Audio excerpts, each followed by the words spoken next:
Global Morning. For the latest issues, Always on point. watch Global Morning Monday to Friday at 7 a.m. Saturday and Sunday at 8 a.m. on Global Television.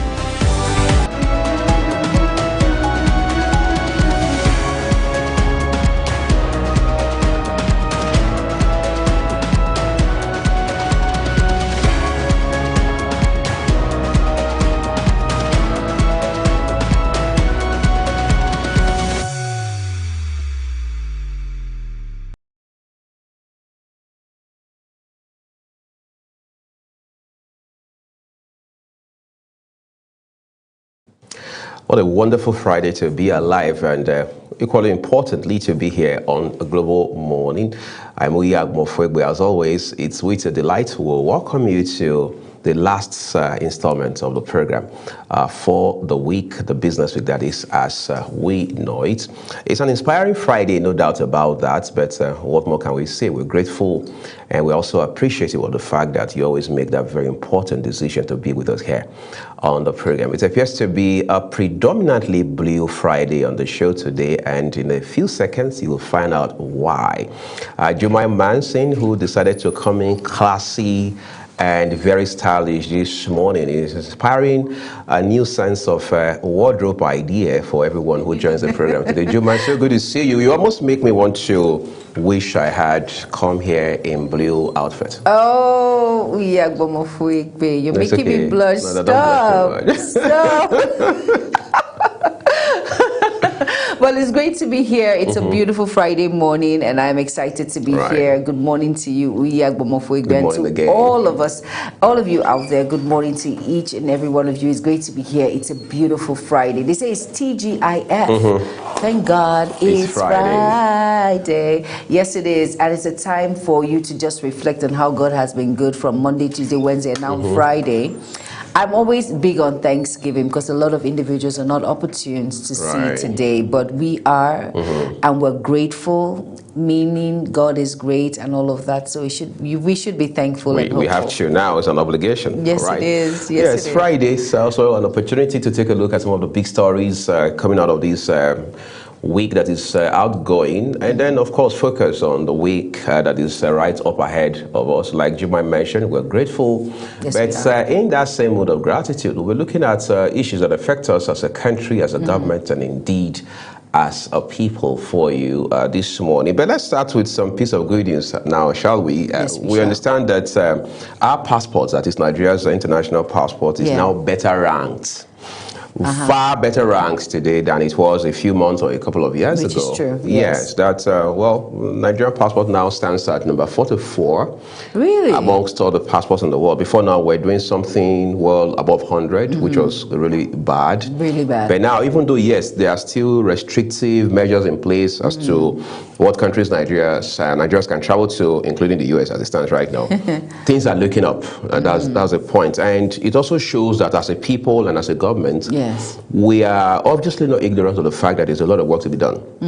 And we live in times where you can't, as a country, do your things in isolation. You must find a way to interact with the global community. Yes. Which means that we cannot just behave anyhow we like now. So we are being ranked, we're being looked at from certain perspectives across the world. I think that basically in Africa, the only countries, or the few countries whose passports are better ranked than ours should be, I think, Seychelles, which is an island, and then of course you have South Africa. But overall, Nigeria isn't doing badly at all. We are not doing badly at all. It means that we're meeting up to standard. Right. It means that we're learning from other countries who are doing really, really well when it comes to international passport. And really, there's just something, compared to how it was before and now, there's a big difference from how it's from the cover to there's a big difference, and it's something that is really good. So for me, if you can make impact when it comes to our international passport, quote unquote,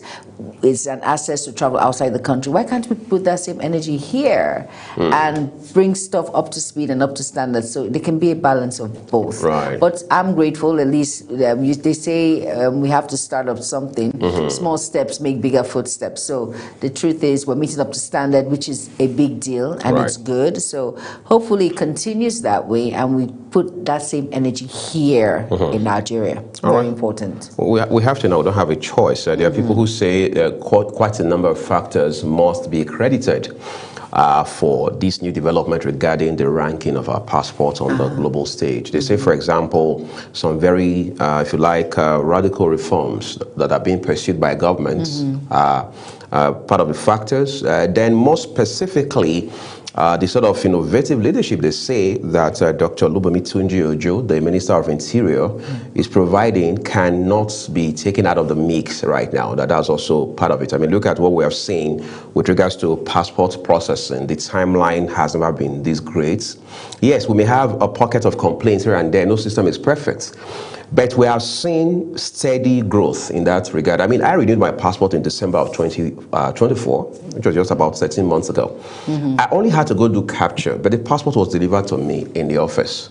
Really? Yeah, I mean, there's that option, yes. You pay for it, they do delivery to you, right? And it was available within 8 days, including one weekend in between. So in all, you're looking at 5-6 days, all right? The point I'm trying to make with all of these is that while we can complain and rant about things that are not working, which is normal, natural, is human to do that, we mustn't also take our eyes off the things that are working. Or otherwise, we'll be unfair to ourselves, we'll be unfair to the system. And again, like we mentioned earlier, it's part of the culture of gratitude to know that, yes, I have a challenge here. I have a problem here that needs to be solved. But I'm also not naive enough to think, to not appreciate this area of my life or our lives as a collective where we are making progress. And when you look at the way we've been able to bring reforms to passport processing, you realize that we're not doing badly. No. So the concern now, as is always the case, is how do we sustain these? Because it's one thing for you to have development or have growth, but is it sustainable development? Of course, that's why you have these sustainable development goals and all of that. So who succeeds Dr. Olubunmi Tunji-Ojo? Will the person pick it up exactly from where he's going to leave off? Which is very important. You know, we spoke about this yesterday, and we said issues that we have in Nigeria, why we have stalled initiatives, why we have stalled ideas, is because there's no continuum. Individuals just come in, they don't look at what their predecessors have done and what they can pick from, what is valuable or what is beneficial to you and I as an individual and as a country. Just allow, okay, that's his own idea, we just stack it one, we just push it somewhere else and he starts his own idea. But the blessing and the big impact that will make is Uyi has been there before. What has Uyi done to impact lives? I want to continue and even make it better. So there's this continuum and it keeps going, and the next person that comes sees that this is beneficial to you and I. But I just don't push Uyi's ideas that, oh, that was him talking about, let me start my own. And then you start again with more budget, more money, and you keep wasting time, and then people keep thinking that you're not working. But if you can continue with what your predecessor has done, not all ideas from a predecessor might have been something that you swallow and you're fine with, but the ones that is making waves and making value. I will not be surprised that when someone like Dr. Olubunmi Tunji-Ojo leaves office and someone else takes that office, he might not continue with this role in which he's playing right now, because that's what we've seen. If you look at it from inception to now, that it is a pattern in Nigeria that most individuals who take over from their predecessors, sometimes those that do not see vision in what he or she has thought about or is what has imputed in our society, don't think they feel that it's his idea. Someone might think I copied it, but no, someone will actually praise you if you continue and find ways to make it better. But it's unfortunate that we don't have that in our system in Nigeria. So that's why there's always a system lapse, and there's just that gap when it comes to continuity. There's just that gap when it comes to actually going forward with an idea that is beneficial to you and I and the nation as a whole. It's just unfortunate, but this is what it is. And like you said, it's a pattern. Well, we must find a way to disrupt that pattern, or as they say, break the jinx at some point. But more importantly, another very crucial jinx that must be broken is that of what we have seen with insecurity in our country. Plus, on the program today, We'll be looking at what has now been termed long-standing medical negligence or unethical practices within the field of medical sciences. All of those and much more on the program for you today. Do stay with us. Wake up with Global Morning, your daily guide to what's happening and making the rounds. We delve into headlines, newspaper reviews, spot-on analysis, policies, current events, real talk, real issues that affect us all. From the latest trends to the debate, every topic, every angle, Global Morning is where it all starts.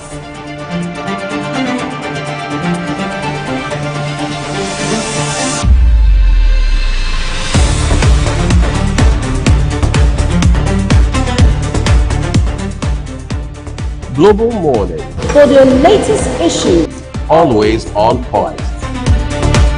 watch Global Morning Monday to Friday at 7 a.m., Saturday and Sunday at 8 a.m. on Global Television.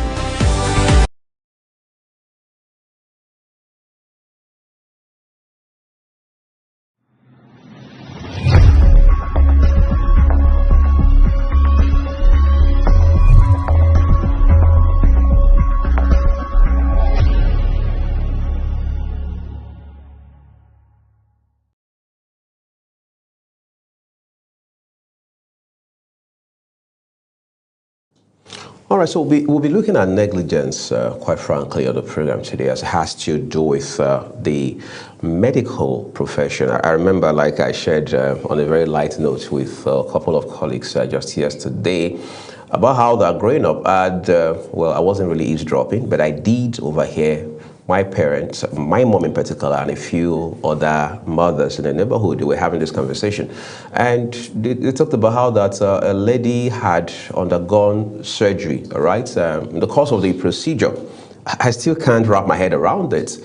What at that time they referred to as a surgical blade had been forgotten inside of her. And a few days later, trouble starts, and then she's brought back to the hospital. Alas, there was an item that doctors had left on her inside. And there are people who now believe that, quite frankly, it has been proven that that was not the first, neither was it the last of such very disturbing cases. Today, we have one that is right in front of us, which will form the crux of one of our two conversations on the course of Global Morning today. What exactly is the challenge? Is it if you like, mediocre training? Is it weak regulatory standards? Is it poor supervision? What exactly are the variables driving this sort of practice? And in any case, what are the implications for those who seek medical help across facilities in our country and beyond? And then you're also asking yourself, where a case of negligence, especially gross negligence, has been established, what are the penalties beyond, if you like, revocation of medical license? Because doctors, Juma, I understand, even though I have not said anything close to sciences, take what they call Hippocratic Oath, which is a very pivotal moment in being licensed to practice medicine, at least. And you're wondering, how much of that do they bring into practice? I mean, we've seen fine doctors. Some of us have come across fine doctors. We've seen doctors who almost literally put their lives on the line just to do their job. Yes, they go do. to extremes. I mean, they have to, if you like, soldier on even when the odds are against them and things like that. But we've also seen doctors who feel like, well, the system has not been fair to me, so why does Juma, expect me to be fair to her or any other patient for that matter? So these are some of the issues we're dealing with. Are you kidding me? You know, we have a medical doctor in my family, my younger brother, the one in the United States, and he takes his job very seriously.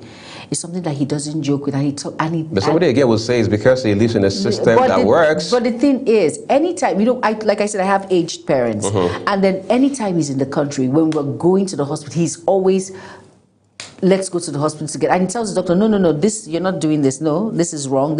He actually puts them through. And he says, I think the problem is some of the doctors here do not take their jobs really seriously because they are overwhelmed.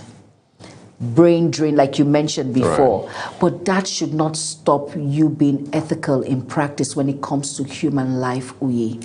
For as much as we understand the plight of the doctors, we know they're going through a lot. Right. We know most of their colleagues have gone out of the country, remember? And someone says the reason why we still have the few hands that we have is because they do not have the funds to travel. And if you look at it, or they don't have the channel. They don't have the channel. And if you look at it, it's true, Uyi, in a way. That is why they're still here. But please don't put your pain and plight on us. It's not our fault, we the mass, it's the government. Right. So when you look at this sort of thing and you say to yourself, okay, fine, this is my way of payback or something, it makes no sense at all to me.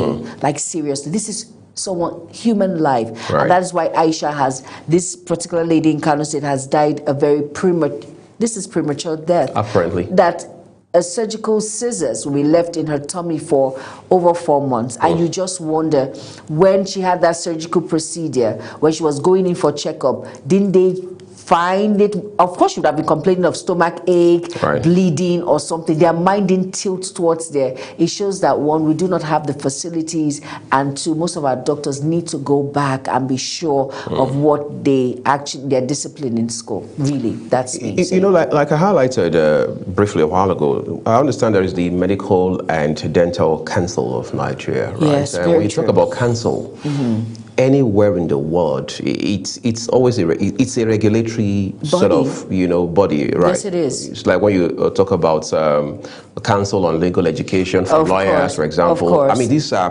guys whose job is to keep an eye on the sector, on the industry.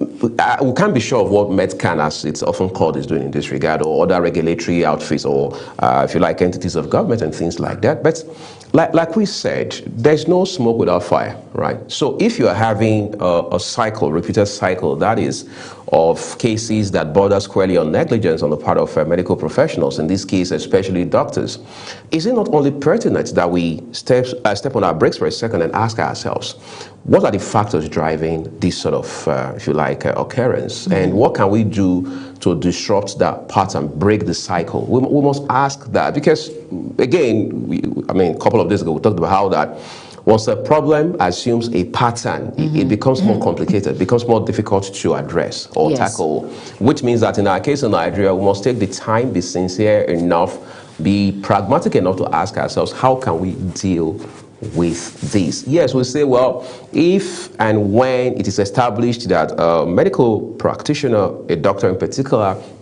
has committed an infraction, all right, say negligence to be specific, there's a chance their license would be revoked. But beyond that, what happens, all right? How do is there a system that's, if you like, considers reparation or compensation for the victim? That has to be established. I'll give you an example. So there's this story about a lady whose daughter got feverish at night. So by morning, she decides to take her to the hospital. Of course, this is in the US. And then they get to the hospital, doctor says it's fever, blah, blah, blah. Long story short, medication is recommended or prescribed. And the next thing you know is it takes 6 hours for medication to come through. So there was an aggravation in terms of the health and, you know, symptoms and stuff. But ultimately, she became fine. One would have thought, since she became fine on account of the medication that had been prescribed, which was administered, that was closure. No way, it wasn't closure. So the mom goes to the hospital, goes to court and says her daughter's medication was delayed for 6 hours. And then in the final analysis, court says the hospital should pay the woman and her daughter $600,000 damages. Okay. Then the state should be paid $400,000 in damages. Now, it's not about the numbers, the money. It's about how that there is, if you like, a deterrent that makes people to rethink certain actions. Very true. All right? I've seen workplaces, even back at home, where they say, if you come late to work by even a minute, they surcharge you $5,000. You may say that is draconian in nature, but it has come to show that human beings would most likely behave, so to speak, themselves when they know there'll be consequences, there'll be repercussions. It's like failing an exam. You already know the implications. Nobody needs to sit you down for a lecture on that. So it makes the fear of failing makes you want to be committed to your study. I mean, 100 level, everybody's telling you you have to graduate with your mates.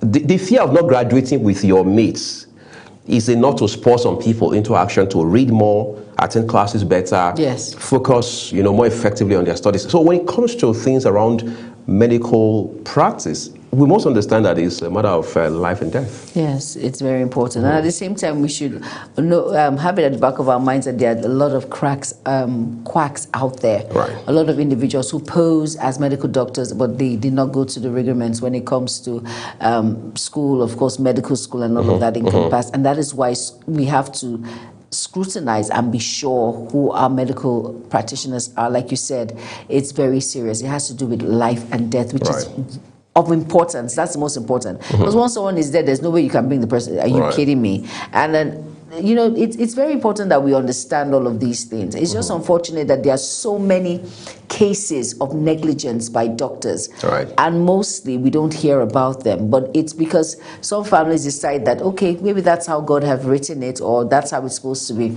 Some do not even have the voice to come out. And some, the hospital or the doctors actually feel that they are right, that it's normal. The person was supposed to be unalive at this point. But I'm glad that there's this awareness that is out now, so doctors understand that, okay, people are in the know. They know that their lives matter. If there's any issues of this sort, again, they will cry out and shout out, and there will be a response from the public and individuals and the body who are involved. So it's very important that we understand all of these things. And like you said, measures of measures of discipline is very important. Once we know that everyone will be up on their game to understand that, okay, fine, there is a sanction, there is a punishment. There's a family friend of mine that her uncle cannot speak till today because of the negligence of a doctor. There was a surgery that happened, and till today he cannot express himself. I think that's what they call a speech impairment. Yes, and it was the negligence of the doctor. So it's just unfortunate that these things happen,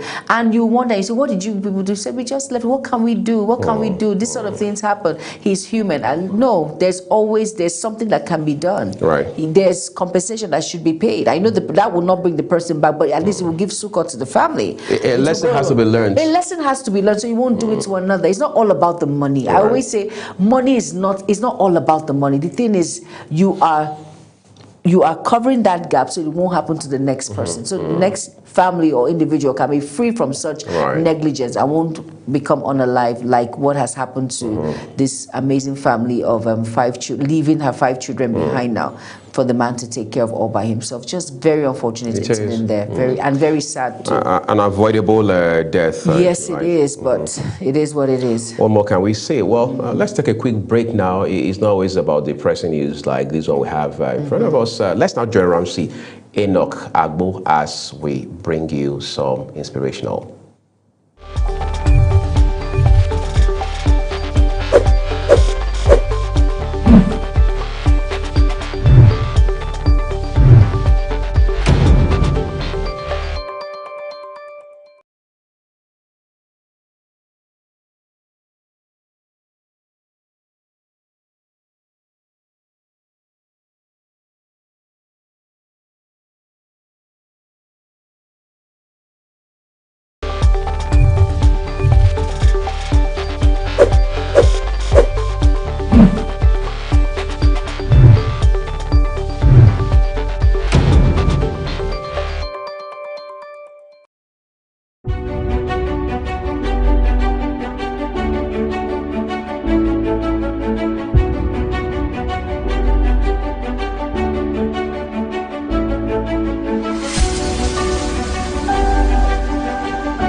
Wake up with Global Morning, your daily guide to what's happening and making the rounds. We delve into headlines, newspaper reviews, spot-on analysis, policies, current events, real talk, real issues that affect us all. From the latest trends to the debate, every topic, every angle, Global Morning is where it all starts.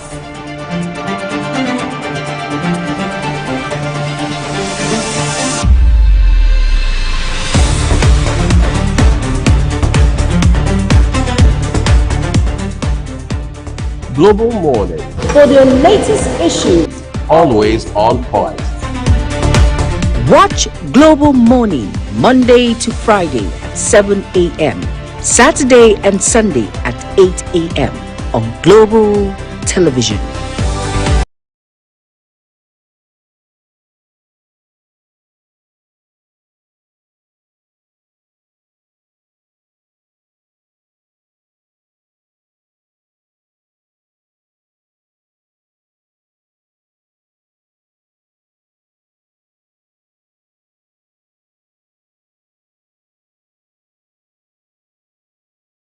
Wake up with Global Morning, your daily guide to what's happening and making the rounds. We delve into headlines, newspaper reviews, spot-on analysis, policies, current events, real talk, real issues that affect us all. As a matter of fact, strength and growth come only through what we call continuous effort and struggle. That is from Napoleon Hills. Growth is rarely comfortable. It comes with challenge, discomfort, struggle, whether it is personal development, whether it's emotional healing, or what we call building a skill. Growth demands what we call effort. Growth comes with what? It comes with a lot of challenges. Sometimes some people think growing is just something that happens. Let me tell you, when you're giving birth to, you grow. But that process, a lot of people don't take good cognizance of the fact that even growing as a child comes with a lot of assignment, a lot of duties, a lot of commitment. So many things have been put into growth, natural growth as human beings on earth. You give birth to a child today, you expect the child to get to one level that the child will start crawling. From crawling, you expect the child to start standing up a little bit, but after standing up, you expect the child to walk. When the child starts walking a little bit, you say, well, this child needs to start running now. You should be able to hold the child's hand to at least walk some distance. That is the level of growth. All of this does not happen under comfort. All right, it comes with a lot of challenges, and that's why if you're a parent, you know what I'm talking about. Now, growth also comes with what we call discomfort and struggle. If not until you know all of this, you wouldn't know any other thing that you will bear in mind that they are part of the things that you need to jump over to grow, to get to the other level, to shift in life and destiny.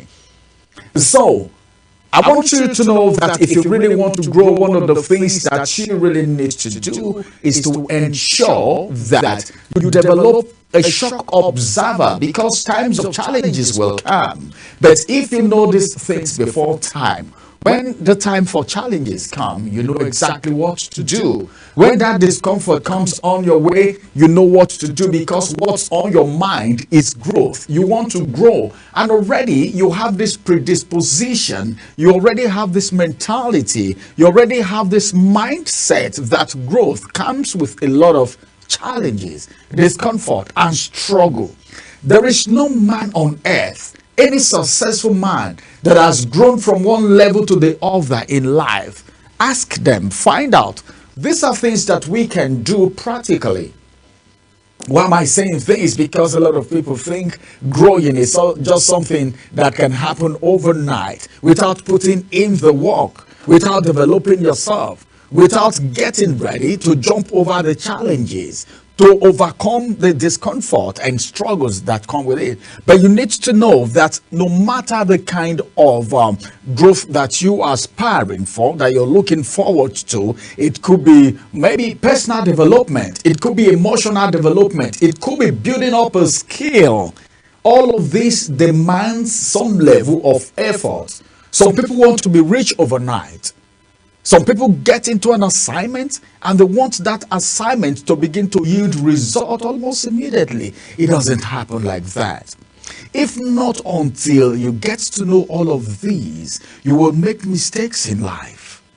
Because you see someone who has put in the job, put in the effort, who has gone through the thick and thins of life, and the person grows to a particular level, and you sit there and you're jealous.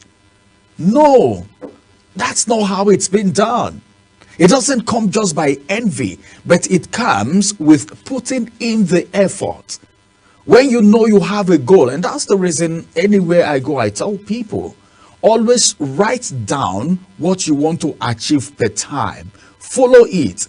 Everything you want to do in life, have the things that you need to do to achieve that very particular goal. There are factors you take into consideration, and for growth today, we're looking at the struggles that come with it. We're looking at the effort, whether it is personal development, whether it is a building of skill, whether it is to succeed in life. That's why, well, I just need to say this. Some inspirational speakers will come and tell you, hey, come on, you will grow in 10 days. You know, the reality of all this thing is that you should be ready.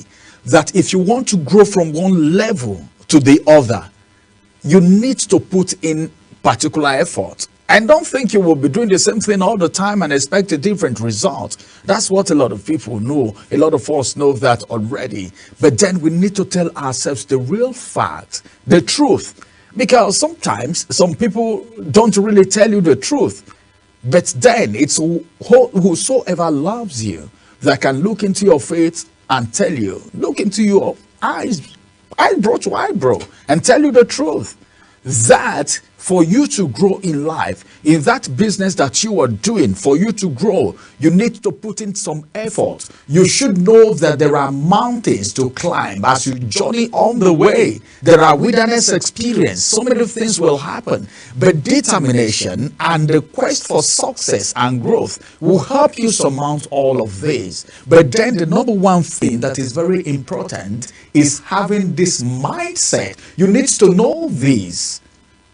Whether it is personal development, emotional healing, or maybe building of skill, growth demands effort. You can't take that away. I just feel like repeating that over and over again so that it can sink into someone who is watching me and listening right now.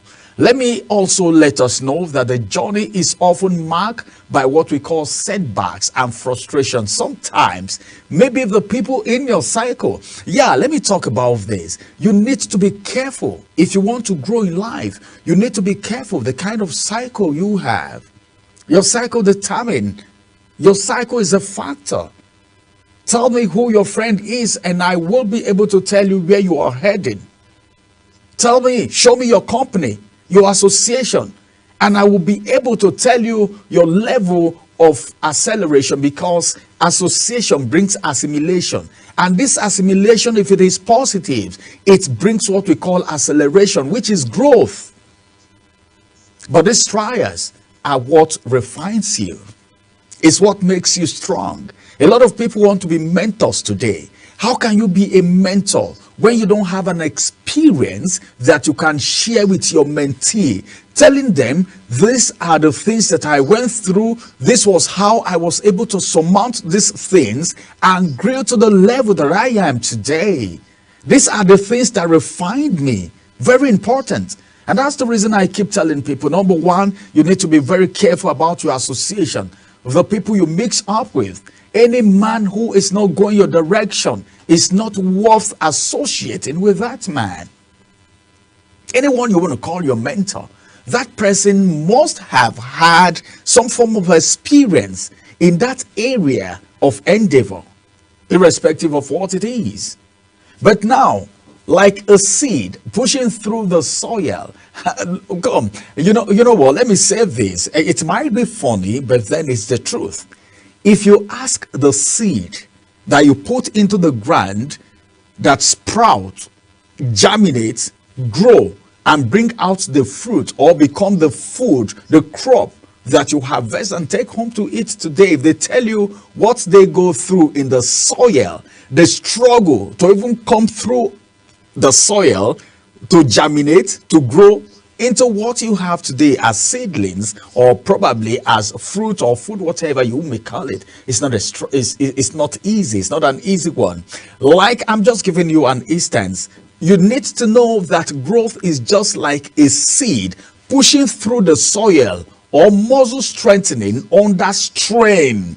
You know, when I see people and they say some things, it marvels me, because you need to know that every good thing doesn't come with just ease all the time. It's not all the time.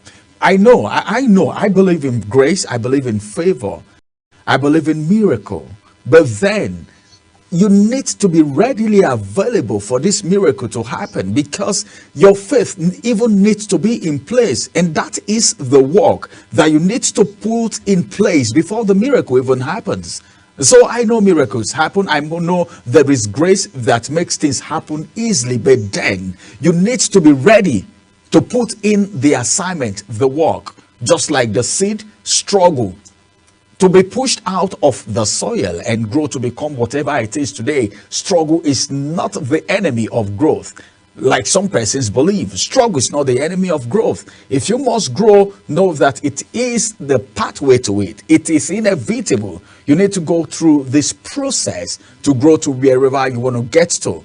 Napoleon Hill's quote reminds us that there is no shortcut through strength. Every hardship endure, every obstacle faced adds a layer to our character. Growth doesn't happen overnight.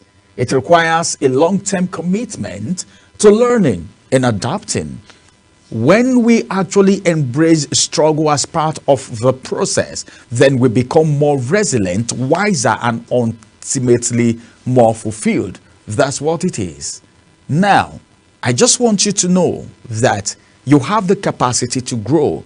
You have what it takes to grow. You can change from that level, move from that level, grow on that assignment. If it is personal development, if it is money you want to make, whatever you want to become in life, meeting up with your goals, you have what it takes to achieve it. And this is going to be the size of Heart to Heart today. I believe this word is for you. This is your word for the day. Take it, digest it, meditate on it, and work on it, and you will be shocked the kind of result you will get as far as growth is concerned. Many thanks for watching. Have a beautiful day.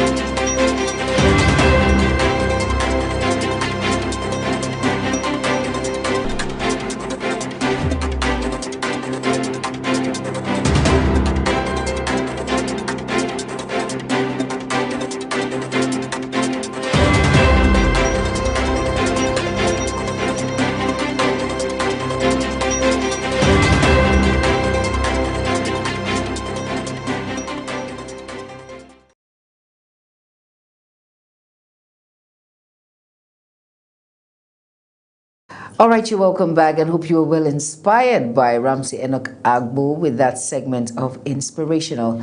And at about this point is a newspaper review segment, and we'll be starting with the first paper of the day, and the first paper is the Vanguard newspaper. Above the nameplate of the Vanguard newspaper, it says, Rivers Assembly fails to resume amid impeachment saga, and that's on page 12. And on page 27, it says, Armed Forces Remembrance Day. Tinubu, Shettima, governors, others pay tributes to fallen heroes. And on page 6 of the Vanguard newspaper, it says here, but above it, it says 2026 budget, ministry votes ever 500 million naira for makeup artists, hairdressers, grinding machines. That's above, and that's on page 9. Now, on page 6 of the Vanguard, it says, abducted doctor in Edo regains freedom after 50 million naira ransom. Very unfortunate incident there. Now, the star story on the Vanguard reads 152 trillion naira debt driven by forex rates adjustment reforms, and that's from the finance minister. And below that, we have about 4 riders there, and it says 30 trillion naira ways and means now recognized. The second rider says insists debt rise driven by FX revolution. Revaluation, pardon me, not fresh borrowing. And here it says 2025 deficit at 3.4% of GDP shows fiscal resilience. Now, that's from Experts React. And then it says the gun hegemony, how military incursion arrested Nigeria's growth. Anyaoku, Amuka, Okpadokun, others. And it says here, seek urgent return to plural federal constitution. Tinubu, Sanwo-Olu, Osoba, others, Leke, Okpedokun. And, of course, that is all on the Vanguard newspaper. Please go out and get yourself a copy. I'm well abreast with the issues making rounds. Up next is the next paper, and Uyi will run us through that. Over to you, Uyi. All right, so let's move to the next paper real quick for you, everyone. Now, as we move to our next paper, let's see what we have here, the Guardian newspaper. All right, on the front page of the Guardian newspaper here, let's see what we have. Okay, let's take a look at the Tribune instead, quickly. All right, Tribune, as expected, it says Shettima, CDS ministers, others honor fallen heroes serving troops at Remembrance Day. You see a picture of the Vice President, Kashif Shettima, there, apparently standing in for his boss and principal, President Bola Ahmed Tinubu, on the Tribune newspaper today. Next, it says Nigeria's headline inflation eased to 15.15% in December 2025. That's according to the National Bureau of Statistics. All right, so those are the headlines from the Nigerian Tribune for you this morning. Let's take a look at the Guardian newspaper, next paper. All right, before we take a look at the Guardian newspaper, let's go on a very quick break, and the newspaper review segment of Global Morning continues shortly. Stay tuned.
All right, you're welcome back from that very quick break. And of course, the newspaper review segment continues. I was going to start with the next paper. It is the Guardian newspaper. And below the nameplate, it says Kanu governor, deputy part ways over defection, and that's on page 7. And next it says alleged 110.4 billion naira fraud. EFCC tenders fresh bank records against Yahaya Bello and others, and that you will find on page 7. Now on page 18 on The Guardian, it says here, and that's the business page, that's 18, it says more banks meet recapitalization threshold as tally exceeds 20. And the Star story reads how 300% cause spike drug rotation turned diabetes to death threat. And that's, of course, the big story on page 4 and 5. Down below that, it says, Armed Forces resolute against terrorism, says Chief of Defense Staff, amid poses about Tinubu's absence. And here it says, NESG project 5.5% growth, 16% inflation in 2026, warns against policy reversals. And that is on page 6 of The Guardian. Now, of course, our foreign stories now, it says here, U.S. sanctions foreign airlines, battle drop in passenger traffic. And that you will find on page 2. So what would you expect? And below that it says Fubara impeachment still stalls as lawmakers fail to reconvene, and that's on page 27. And on page 25 it says FG ASU deal promises improved post-service welfare for academic staff. Now the foot of the Guardian newspaper, it reads Atiku's son dumps PDP for APC, backs Tinubu's second term. Okay, that sounds like I saw it on my way to work this morning and the first thought that hits me was, is it becoming a case of a house divided against itself, or is it some sort of if you like unconventional strategy? And then you're asking yourself, in whose interests? Atiku's or Tinubu's? And that's just, for me, that's food for thought. But like we all say, it's politics. Anything, nothing should surprise you. But let's just see where this is tilting towards. And we're wondering, really, let's just see how it goes from there. It's a Papa Peking moment. Exactly, in the Pigeon Palace, like say local palace. And of course, that's basically it on the Guardian newspaper. Next paper, you will run us through it at this moment. Next week. Thank you, Joy. Let's move to the Punch newspaper, our next port of call now. The big one here says U.S. votes $413 million for security operations in Nigeria. All this, the kicker says counterinsurgency campaigns. And then you have one rider with that story, or the headline, 2026 Fiscal Act backs African Bureau as U.S. African tracks Russia's military ambitions. All right. Above the name masts, 2027, Atiku's son joins APC, backs Tinubu's re-election. Rivers crisis, assembly shells sitting amid rumored plots against, Speaker, right? What's more, it says Alaafin kicks as Makinde installs Ladoja, chairman of Oba's council. Armed Forces Day, let's see what more we have there. Well, it says Armed Forces Day, Tinubu governor celebrates soldiers, fallen heroes. I was listening to a radio this morning, a radio program where a lot of persons like you and I also mentioned yesterday, talking about how that we must now prioritize by all means the welfare of not just the fallen heroes, even those who are still in active service today, or those who may not be in active service but have also served their time, so to speak. Very true, very true. It's a necessity. I think there's a consensus in that regard, no doubt about it. Well, let's take a look at the Daily Trust. For you. That's our next port of call, the Daily Trust News. Okay, I saw News Direct. We can do News Direct real quick. Let's do News Direct. Juma has those headlines for us. All right, now we have the Nigerian News Direct. And above the nameplate, it says, Ladoja emerges chairman as Makinde inaugurates new Oyo Council of Obas. And that's on page 23. And on page 23 again, it says, EU removes Nigeria, others from high risk list. And that's a step in the right direction. That's hooray, hurrah for us. Right. And on page 15, it says students don't need connections to access Nelfon loan, and that's from Sawyer. And below the nameplate, it says 2025 licensing round, and it says FG rules out refunds, disciplinary awards, and slashes work guarantee to 1%. And here it says, here on the News Direct, Rivers lawmakers fail to reconvene as impeachment proceedings stall. And that's on page 14. And on page 3, Dangote targets 90 million tons cement, 1.4 MBPD refinery output in Vision 2030 expansion. And basically, that's all the news making rounds in the Nigerian News Direct. And the Nation newspaper is next, and over to you, Uyi. All right, let's take a look quickly at the Nation newspaper, where we have some headlines as well for you this morning. It says, top left corner, Barao receives Atiku son into APC. Quite interesting. Really? It's official now, that's the point. All right. Asu Konwa, hopeful and packed with federal government. Of course, we have never been more hopeful in this regard. Alaafin rejects Olubadan's chairmanship of Oba's Council. All right, what's more, it says December inflation settled at 15.15%. NRS, that's the Nigeria Revenue Service, no value-added tax on bank transfers. Again, for those of us who complain about inadequate information, hopefully that helps in that sense. All right, then the Star headline tells us on the front page of the Nation newspaper, Edo, building on reform gains for better results, goal. The writer says, cost of living pressures remain elevated, says NESG, that's the Nigerian Economic Summit Group. 3 more headlines here. EU removes Nigeria from terrorism financing lists. Jumai read that headline a while ago. Peace we enjoy due to vigilance, sacrifice, says Tinubu. Fallen heroes won't be forgotten. That sounds reassuring, but we hope ultimately we are able to match words with action. Ayoku Amuka canvassed true federalism at Okbadokun's book presentation. All right, so those are your headlines from the Nation newspaper this morning. Let's go take a look at our last paper.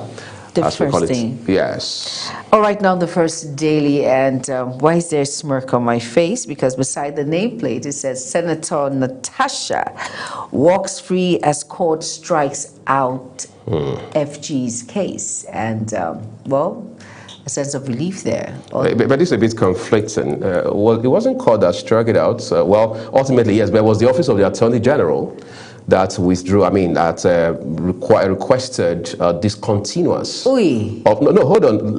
This is a matter of law. Let's put it in front of us so people are not misinformed. It was a way of saying, let's end this. Because they were the ones that went to court in the first place. They also went back to court and said, we want to discontinue. And judge says, okay, since you guys are all fine by yourselves, you can take care of your own, yourselves. Yeah. Why not? By all means, have at it. Whatever it is, there was a strike. There was a strike out. But let not us who strike. All right, well, of course, the women gender, we're all happy and excited about that. For those of us, I'm not saying we're rooting, but I'm happy to. I'm just excited. I'm happy for both sides. I'm happy for both sides. At least now there is peace and no price is too big for peace. Yes, exactly. There's no price too big for peace. I'm just happy about it. Right. I'm just happy that there's peace now. Everyone can go about their daily life and move on from this. All right, now the Star story on the First Daily 2027 power play. You need red eye to defeat Tinubu, not just courts, and that's from Dati declares. And below all of that, it says Rivers impeachment drama deepens as Assembly fails to reconvene. And of course, below that, it says ADC slams Tinubu's absence at Armed Forces Remembrance Day. And still on the foot of the First Daily, it says EFCC tenders fresh bank records in 110.4 billion naira Yahya Bello trial. And Nigeria records 85% capital budget performance after 2024 extension. And that's from Wale Edun. And he says, Alaafin absent as Olubadan emerges Oyo Oba's council chairman. And below all of that, it says APC chieftain recounts 39-day kidnap ordeal in Ibadan. And that's all on the first day. In fact, that's all on the newspaper review segment. Remember, Global Television has no input whatsoever in all the editorial judgments on the newspaper. We just read it how it is. And of course, up next is Social Buzz with Ogochukwu Mobono. Do not go anywhere. Global Morning continues. Stay tuned.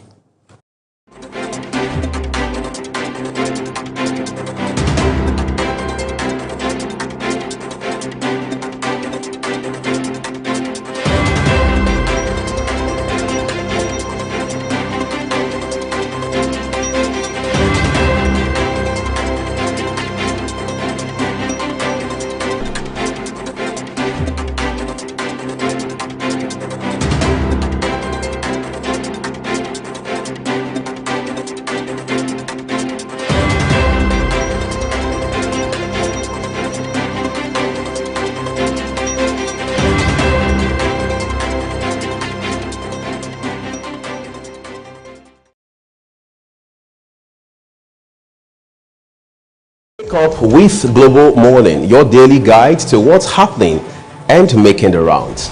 We delve into headlines, newspaper reviews, spot-on analysis, policies, current events, real talk, real issues that affect us all.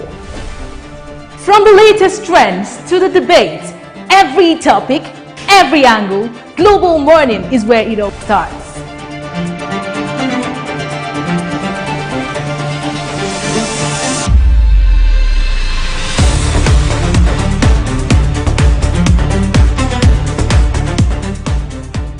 Global Morning, For the latest issues, always on point. watch Global Morning Monday to Friday at 7 a.m., Saturday and Sunday at 8 a.m. on Global Television.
Up with Global Morning, your daily guide to what's happening and making the rounds.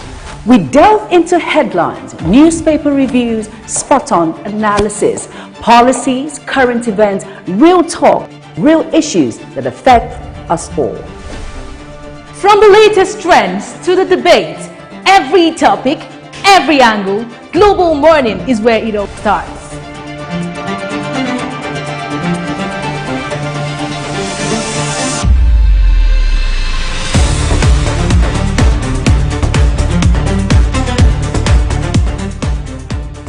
Global Morning. For the latest issues, Always on point. watch Global Morning Monday to Friday at 7 a.m. Saturday and Sunday at 8 a.m. on Global Television.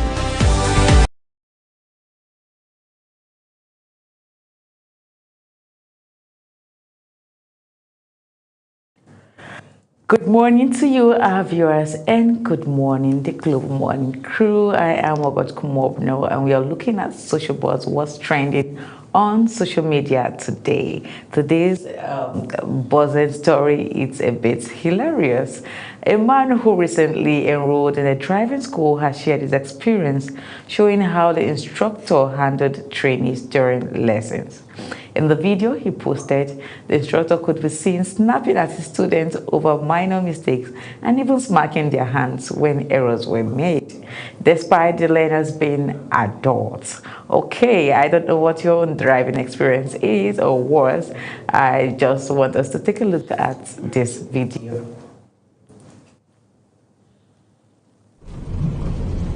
Put your hand for me. Don't turn it for me. You are turning the steering wrongly. I'm holding it stable for you. You are dragging it for me. So where? Common sense. If you are intelligent, you know you're not intelligent, you know you're driving. You are driving like a blind person. Turn your steering. Free hand. You don't say anything at all. Flush down. You don't say anything at all.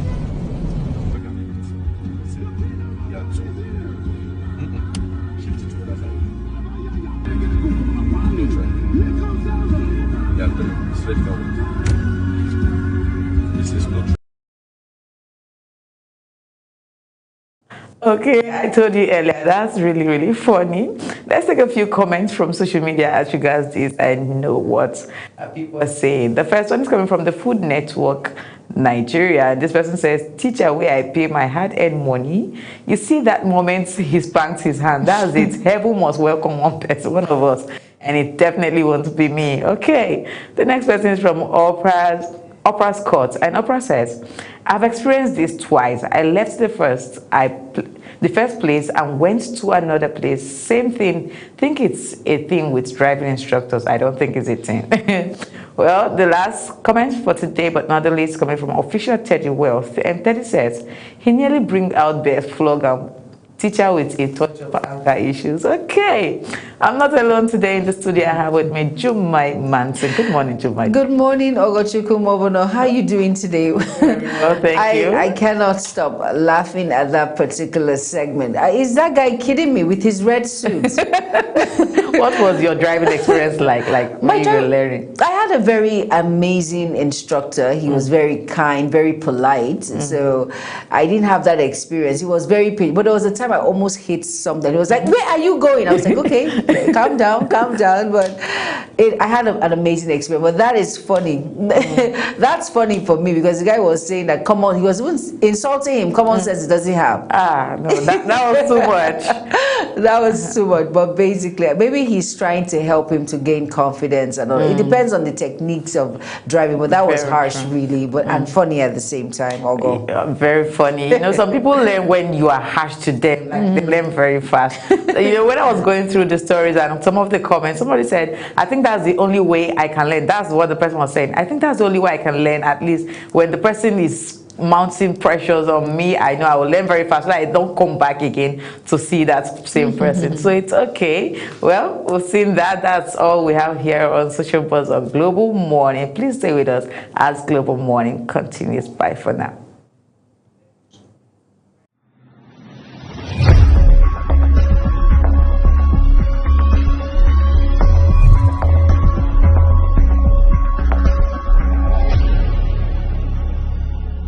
Up with Global Morning, your daily guide to what's happening and making the rounds.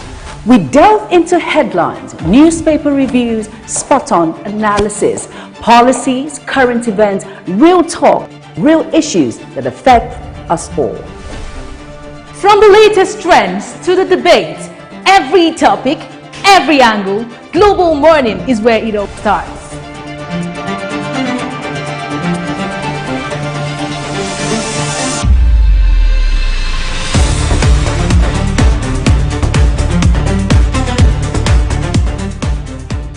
Global Morning, For the latest issues, always on point. watch Global Morning Monday to Friday at 7 a.m. Saturday and Sunday at 8 a.m. on Global Television.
Wake up with Global Morning, your daily guide to what's happening and making the rounds.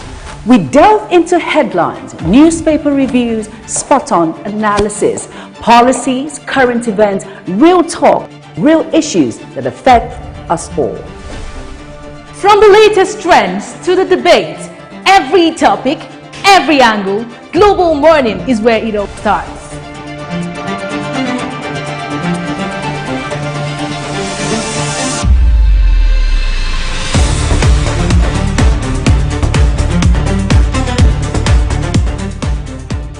Global Morning, For the latest issues, always on point. watch Global Morning Monday to Friday at 7 a.m. Saturday and Sunday at 8 a.m. on Global Television.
All right, you're welcome back, and this is the first discuss of the day, and we're going to be looking at the negligence of doctors that is sparking a widespread controversy when it comes to issues of health. And of course, we all know about the kind of incident that happened. That surgical scissors was found in one of the patients, a woman who gave birth through cesarean section, and after 4 months,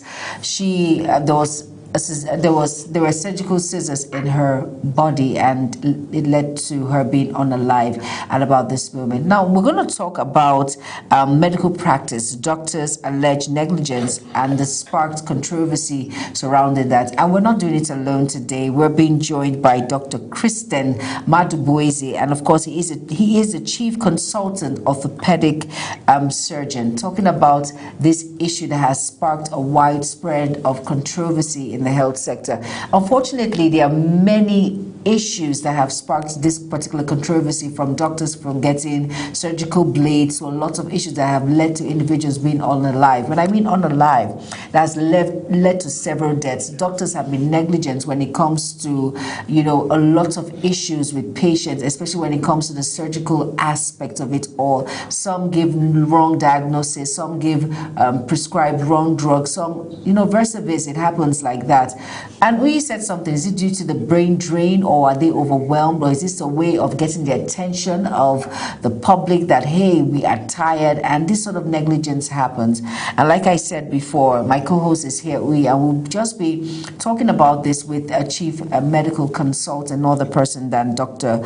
Christian Madubueze. He's the chief consultant, orthopedic, and he's an orthopedic surgeon. Good morning, Dr. Christian. It's great to have you on Global Morning. Good morning, everyone. Nice to be here. Thank you for having me. Thank you for making out time to be here. Now let's talk about these issues of medical practice, and of course these negligence that has sparked a wide controversy. What's your take on that when it comes to this sort of issues that are making rounds? Yeah, thank you. Well, without going into the legalities of the case, because we're only hearing a single story from the victims of the said negligence, such cases will go to the authorities, and if negligence is proven, appropriate actions will be taken. Now, my theory, and that of many other colleagues, is if we establish negligence in a hospital that is manned by a properly named and properly trained doctor, not the ones manned by quacks. I'm not here to talk about those now, but the ones manned by properly trained doctors. If we establish what we call is negligence, if you look clearly at our systems in Nigeria, there is legislation and regulation against most types of negligence. There are guidelines against most types of negligence. But in a situation whereby the system either is not enforcing regulations or is not providing necessary equipment or is understaffed, then these type of things tend to happen. And negligence, almost all the cases that I've seen, are always as a result of somebody or some persons ignoring existing laid down rules, which could be deliberate ignorance, or, like I said, the lack of equipment or the personnel or one other factor to follow those rules. And that usually results in an adverse outcome for the patient. At least those cases that have been proven. The case in Kano now, I don't know if anybody has gone to court yet, so I can't say if it's proven or not. All right, Dr. Christian, I know you're a surgeon. Now I want to know, how did the alleged medical negligence when it comes to these surgical scissors affect the patient's outcome that led to her death? What happened? Because this was 4 months after that surgical procedure was done. So how do you think it led to her death? What are the controversies surrounding that, or medical terms, if we may ask? Okay, I'll start with prevention. A good surgical team, which consists of the doctors, the nurses, the anesthetists, the technicians, and so on. Usually, there is a system of counting instruments, swabs, etc., before and after the operation. Again, if this is not adhered to, then instruments can be forgotten inside a large cavity like the abdomen. If, for instance, you're operating on somebody's finger, it's a small area, so you're not likely to forget something. But a large cavity, if you do not employ these systems of counting and recounting and be sure everything is in place, this can happen. Now, when an instrument or a gauze or whatever is inadvertently left in the patient, there are multiple outcomes that can occur. Sometimes nothing happens if the patient is lucky. But usually, quite often, these instruments that are there become a source of infection to the patient. You know, infections in the body are usually dealt with by the body's mechanisms trying to fight them. This requires that place, for instance, to be well supplied with blood vessels and the white blood cells that will go there to fight infection, and of course all the products of immunity that's act. Now, when you have something like the scissors, of course, it's not supplied by any blood vessels, so any dried or encrusted blood or anything on it is left there. Bacteria can then multiply on it freely without hindrance, and from there surge into the system. So that is one way. And in the case of we had in Kano, like I said, it's still alleged infection leading to what we call sepsis or overwhelming infection in the body, in layman's terms, was most likely the major cause of a problem for the patient. Another thing that could happen is that an instrument would dislodge from where it is and go and cause an obstruction or even pierce to another vital organ, depending on what type of thing was left. But I think one of the most common problems is infection following that instrument being there. And of course, as we said, it took 4 months. It took time for the bacteria to exactly multiply enough to that stage of her system. And she might have been complaining of pain or discomfort, etc. And maybe it was just, oh, don't worry, until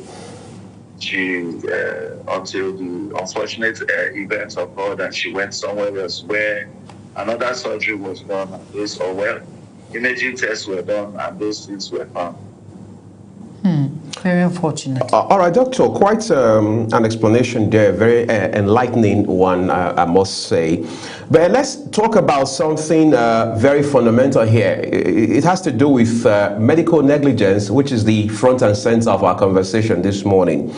It says medical negligence is the failure of a medical professional to exercise reasonable care and skill expected of a professional. Now, that sounds a bit tricky, again, depending on context. But how do we measure? What is the barometer for reasonable care and skill? Okay, so now, because we recognize that doctors and surgeons and whoever are not infallible, it is understood that even in the best hospital on earth, St. Majesty's Hospital of whoever, there are still going to be patient complications wherever it is taking place, whether it's in Washington, D.C. or London or wherever. But for every procedure, if you look at each country's guidelines, there is an acceptable percentage of these complications. I'll give you an example. For most clean surgeries, we want a less than 2% infection rate.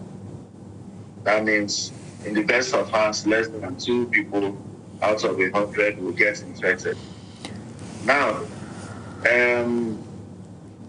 that is not good news for those 2 persons because they have a huge problem on their hands. But that is the internationally accepted standard, and most hospitals will strive to be below 0.5%. That's the target. But you will hardly find a hospital that will succeed in achieving 0% unless there are not been enough cases. So what that rule about malpractice says is you need to compare it to the existing standards.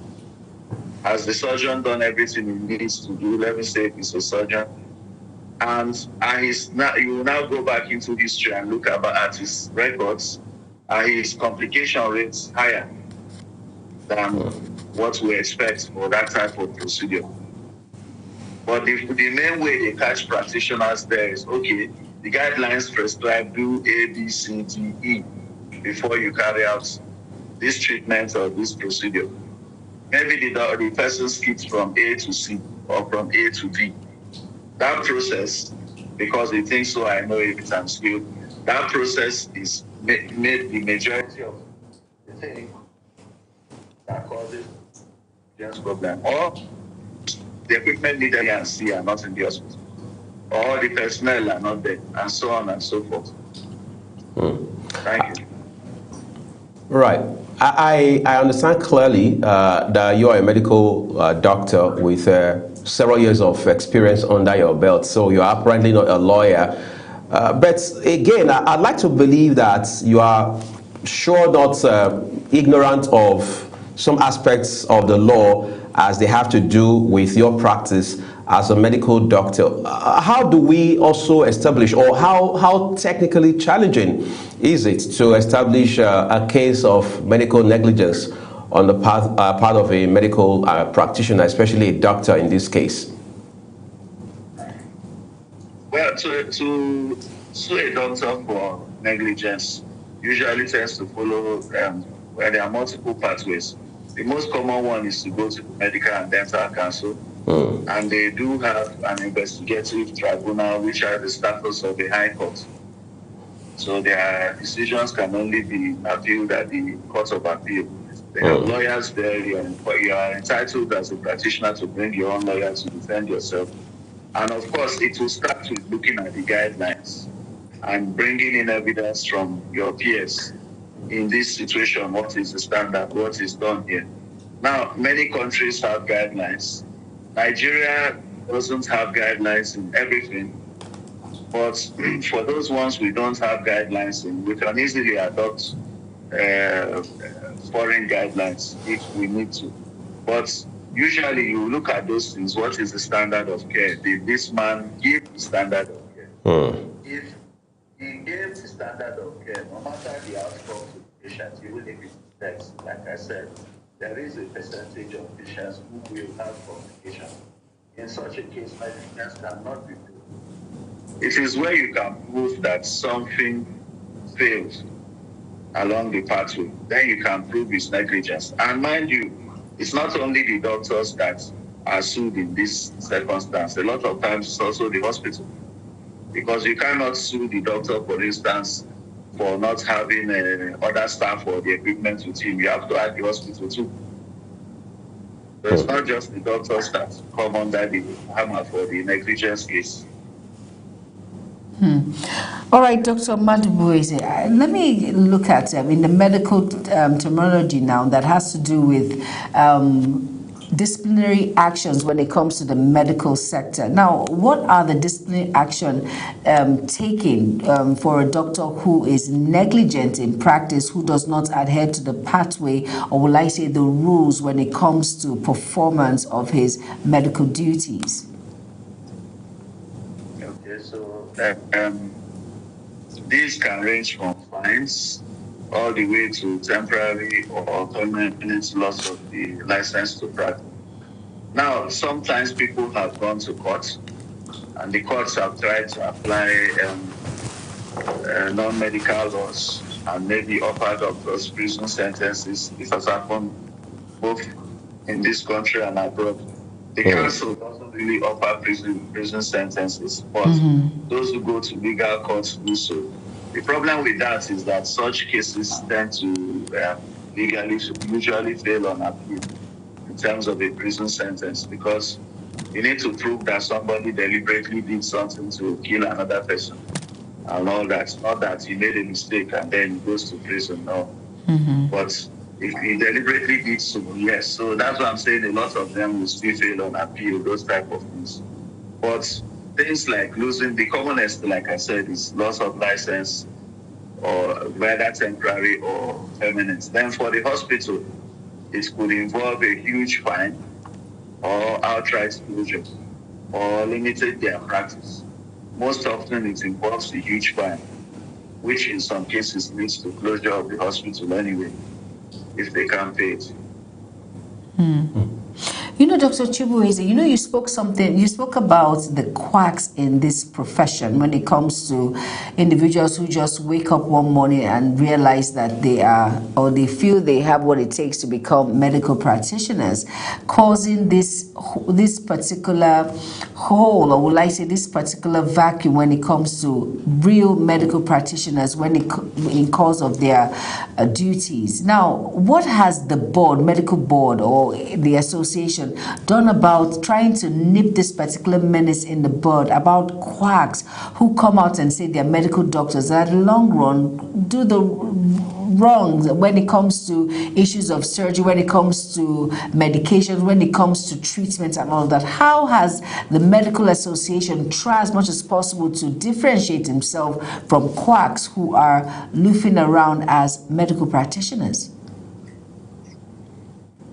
Okay, well, I know that the Nigerian Medical Association and even many subspecialty associations, like even my own Nigerian Medical Association, have tried to tackle this problem. Now, the enabling act of the Medical and Dental Council of Nigeria does not allow them to pursue these quacks. It only forces them to focus on those health workers, doctors and dentists, and the traditional medicine practitioners to some extent, who are registered under them. We're not, for instance, able to go and chase, say, a nurse who decided to open a hospital and call himself a surgeon. That is left with the state government's hospital licensing agencies. And that in Abuja is called the FMC. Now, we see a lot of cases of quacks doing things to patients, even surgery. I'll give you an example. In one of the states in the north, our own village now, a quack operated on a patient's spine using carpenter's screws, and he hammered a plate and drilled holes into it and plated the patient's spine. Unfortunately, put some screws through the patient's spinal cord, so the patient became paralyzed. That's the patient that walked into his hospital. Now, the challenge we have with this, like I said, is your only recourse is to go to the police or the state government agency. In some cases, we have not. Some state governments have been very proactive when they are told to shut them down. Other state governments, not so much, especially if the person is politically connected. So until such a time as the Medical and Dental Council Act is amended to give them powers to regulate those type of practices that people claiming to be doctors, it's not really something we have direct control over. We must go through these government agencies and wait for their response. All right, let's now talk about, who knows, maybe some underpinning challenges that may have contributed directly or indirectly to this challenge, this very immediate disturbing news that we're discussing on the program this morning. Issues around training, the standard of training. I mean, you talked about standard of care just a while ago. We all are aware of what we have seen the last couple of years, how doctors, sometimes the best of them, have left this country for virtually the same reason: greener pastures, better environment, where conditions of service are way better than what obtains at home. On the side of government, it keeps saying that doctors are probably ungrateful, given what they pay for their training, which many say is next to nothing. Last year, 2025, we even saw some doctors try to come up with what medical students pay while they are in med school, maybe sort of the average, and things like that. In the final analysis, doctor, we can't continue to run around this mountain, so to speak. What must we do to reform the healthcare sector in this country, especially given that the medical, the political class hardly would patronize local services where health is concerned? How do we turn the tide going forward? Okay. While the ever-present corruption is everywhere. We have to also look at the figures. Nigeria doesn't spend enough on healthcare. In fact, the whole of Nigeria probably spends less than some single hospitals in the United States. Short, our entire healthcare budget may be less. And we expect similar results. It's not really likely to work out that way. Now, apart from remuneration, which is a big issue for health workers, and I mean not just doctors, because not only doctors are leaving, everybody in the health sector is leaving, and companies are welcoming them with open arms. Countries are welcoming them with open arms. Even in Africa, people are leaving for African countries, not even just to the West, so to speak. People are going to China. And this affects physiotherapists, doctors, nurses, they are all going. Now, in terms of the training in Nigeria could be better, but it is still better than a lot of other places, which is why our products continue to find homes elsewhere. Because we've struggled, those who are training students, and I did that myself at some time, have struggled to maintain those standards as much as we can, even with the dearth of equipment and so on. So that is one reason why, as much as we malign our doctors here, if you allow the United Kingdom or US, they'll take everybody if it were possible. Because the standard is still good enough. Our people still go there and pass their exams and do well there. Now, our governments need to spend a lot more on health. And that expenses would not only go towards salaries, but will also go towards expanding healthcare facilities. I'll give you an example. I don't want to call names now. At a popular government hospital in Abuja here, in my field, in orthopedics, there are only 3 orthopedic surgeons. I was opportune to go for a training in 2015 to a hospital in Taiwan. The whole country of Taiwan has only 27 million, which is just a little bit above Lagos. However, this hospital had about 6,000 beds. It employed 50 orthopedic surgeons. It had 100 operating theaters, and 38 of them were dedicated to orthopedics. In Nigeria, I dare say there's no hospital that can boast of more than 5 theaters that are dedicated to orthopedics. Most have 1. This private hospital has 38. I'm just trying to give you an idea of the imbalance of expenses. Right. We employ 50 consultants. We have 3. So, and this, if you look at this, you discover that the road is long. It's not insurmountable, but definitely we need to pay a lot more attention to health. Other sectors too will be crying their own. Education will cry, security and so on. But that's the simple truth. We can't continue planting cocoyam and expecting rice will grow. It doesn't work like that. Let's now talk about manpower shortage. There's supposed to, we understand, a doctor to patient ratio by some sort of standard, best practice, global, if you like, requirement, or whatever it is within your field. In the case of Nigeria, we understand the disparity between the number of doctors that you have to patients. It's like day and night, I mean, in terms of the discrepancy, for instance. Yet, we have had a Minister of Health in this country, in our lifetime, in the 21st century, tell doctors and indeed the medical community that, look, Nigeria already has many more doctors than it requires. Help us understand the dynamics in that sort of situation. Okay, the minister you're referring to in that case was probably just making an emotional statement. I know sometimes when people say something emotional, they will just say something. They may not necessarily mean it that way, or they've just said it, or they may not quite understand the ramifications of what they said. So he just made that emotional statement without the benefit of research, because even at that time, the doctor-patient ratios were poor. And since that time, the JAPA rate, if you have it, has even increased. So the figures are probably worse now. Yes, the federal government has pushed in the last couple of years for universities to increase the enrollment and training of doctors.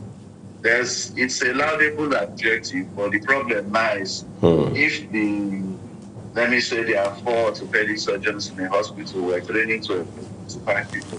Now you've asked them to train 100. Would the quality of training improve when you did not increase the number of trainers? Or when you didn't buy new equipment in the hospital? Or when you didn't provide new hostels for students? I'm now speaking on the education side now. Are you really going to get more doctors or better ones? So it's not just a case of ordering a school to increase its admission quota. What have we provided to take care of that increased quota? So I don't think the policies will achieve the results unless some of these other things are put in place. But of course, the country has resource constraints. We know this. So some middle ground has to be found. We may not be able to progress to the level of the Taiwanese hospital I mentioned in a short while, but we can maybe get a quarter of the way there or halfway there. That's the way I see it. All right, Dr. Chibueze, now let's look at this very, Madubueze, pardon me, sorry, Dr. Kristen. Now, looking at our health sector when it comes to standard, you know, most individuals in Nigeria will prefer to travel abroad because their standard compared to their medical equipment is on point when it comes to how the individuals in that health sector take care of their patients is always on point. How is best that we can actually bring that same standard here in Nigeria, given that particular volume of reducing the cost of individuals traveling abroad? What is the way forward when it comes to our health sector? Because if you look at it, the health sector is one sector that is not well paid attention to. Okay, I'll go about it in a bit of a roundabout way, if you let me. When most people travel abroad to access healthcare, they're actually going to a private hospital abroad. All these hospitals you hear of, Johns Hopkins and so on, they are all private. They are not the county hospital or the government hospital. Like when people go to India, for instance, you may be shocked that their government hospitals are similar to ours or worse. But it's mainly the private care that people access that have these great outcomes. And it's not always perfect, but good outcomes. Now, how do they achieve that? It is because the average citizen in those countries does not have to pay out of pocket for healthcare. He has insurance. That insurance allows him to go to a big private hospital, not necessarily to LUTH or University of Abuja Teaching Hospital, where he would get a good level of care. And it also frees up University of Abuja Teaching Hospital or LUTH to take only the most complicated cases. Right now, people with uncomplicated malaria show up in a tertiary hospital. People who have who require a normal antenatal and vaginal delivery show up in a tertiary hospital. If we had good health insurance, these people would have been served by a smaller hospital closer to them. They wouldn't need to come to clog up the big teaching hospital, as it were. And that would help the system. So the starting point is the money still, I'm sorry to say. The money won on the part of the government and now on the part of the citizens' ability to afford care. Yes, it is. If the citizens have the ability to afford care, and I know I need an MRI machine to offer them the best care, and I know it's going to be paid for, then I will install it, assuming I had a big private hospital. I will install it because I'm sure it's going to be paid for and it will be profitable. At the bottom line, private hospitals are businesses like any other. And even the government hospitals now are also turned into businesses because the government gives you a certain amount as your subvention and pays salaries of your staff. Usually what they get as subvention is not adequate to meet their requirements like electricity and so on. So they must generate money. So where do they generate money from? From patients. So whether we like it or not, the government hospitals too need to make money. Maybe to a less extent than a private entity, but it's not going to be free. So at the end of the day, who pays? There has to be a system that can pay. And our insurance has not risen to that point yet, either in the number of people enrolled or what they offer as remuneration to the hospitals and caregivers. It's not yet attractive enough for so many people to key into the National Health Insurance scheme authorities schemes. There may be some few private insurance that pay very well and take people to the best hospitals, but their premiums are usually out of reach for the average Nigerian. So those are things that need to be looked into. Like I will explain, let's use a hip replacement. Now, a patient needs a hip replacement. There's almost no hospital where this procedure will cost, including the implants, less than 1.5 to 2 million. There is none in Nigeria where that can be done. And many private hospitals charge more than twice or 3 times this amount. Now, in this country I mentioned, the poorest person gets this procedure done just as it is in the UK, paid for by their health insurance. The NHIA today will not pay 1.5 million or 2 million for anybody to get such a procedure, even if they need it. So those are the type of things we're saying. Now, if they were paid, there are thousands and thousands and thousands of patients who need these procedures. It will just be like a factory line if they were able to pay. They will be in and out of the hospital getting them done. So that's the problem. So again, it comes to money.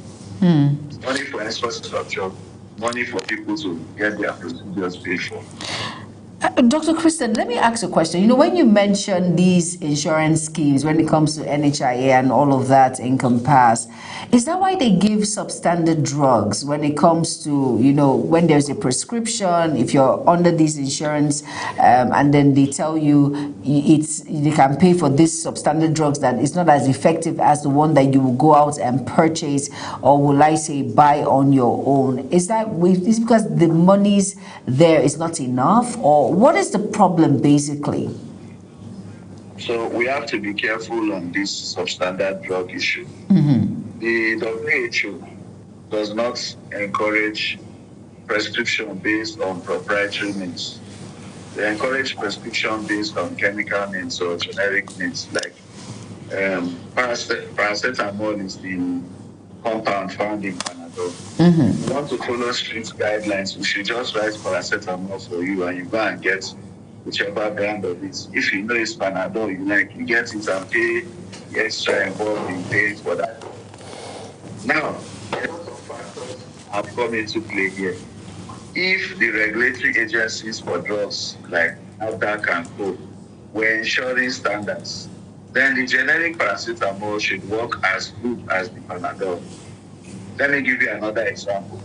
Have you seen people come back from, say, the US with drugs? The drugs usually come in a bottle, labeled with instructions. Yes. When you look at them, they are not the branded form of those drugs. They are generic. It is just that they are not the branded form in the packets. They are generics.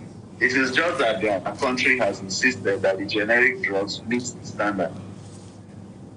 So if the generic drugs can meet the standard, then we won't have these arguments about whether you bought Panadol or paracetamol. Now, in terms of insurance, of course, whether we like it or not, cash is king. No hospital is going to operate in the red if they can help it.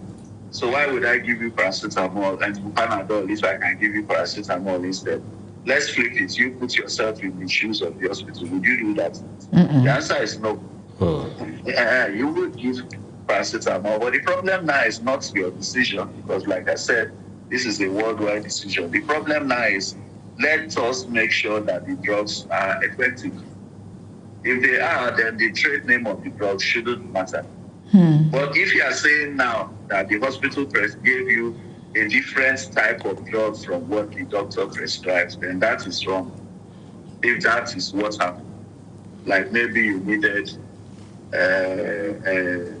Ampiclox and the hospital decided to give you ampicillin instead. No, that's not what I'm talking about. That is wrong. But if it is the same drug, albeit a generic one, it's not a wrong decision. That's the point I'm trying to make.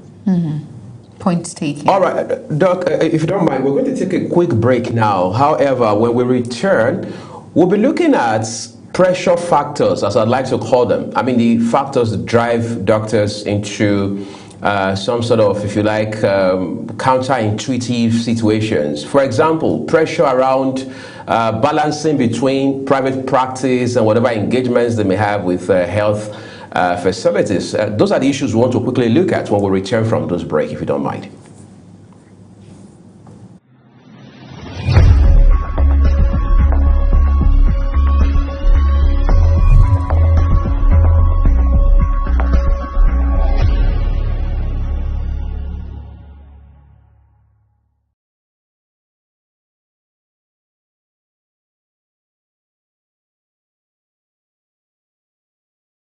I want to make a quick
Up with Global Morning, your daily guide to what's happening and making the rounds.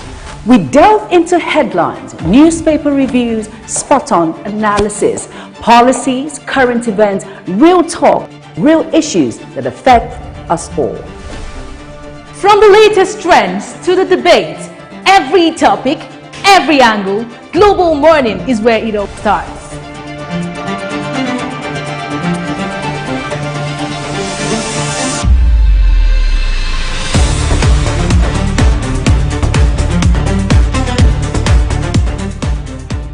Global Morning, For the latest issues, always on point. watch Global Morning Monday to Friday at 7 a.m., Saturday and Sunday at 8 a.m. on Global Television.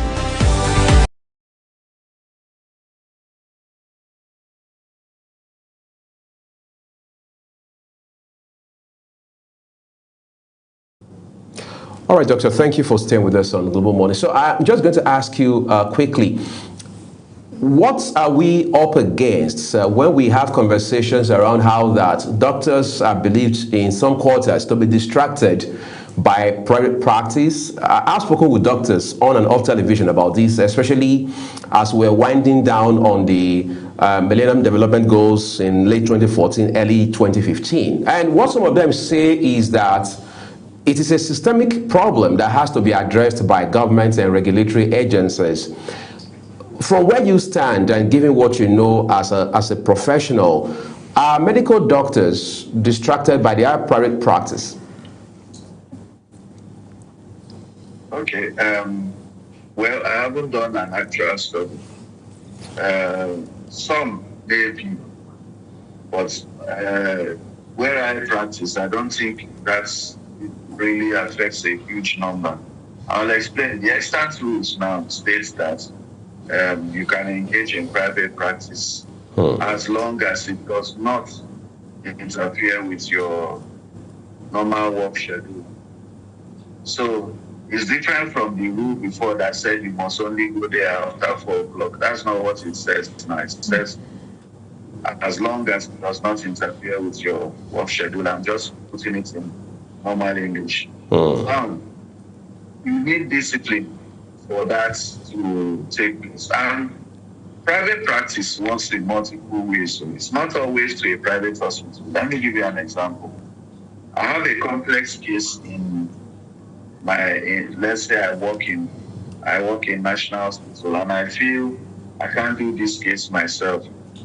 Therefore, I ask my colleague who is in the National Orthopedic Hospital, Lagos or Kano, to fly down and come and join me for that procedure.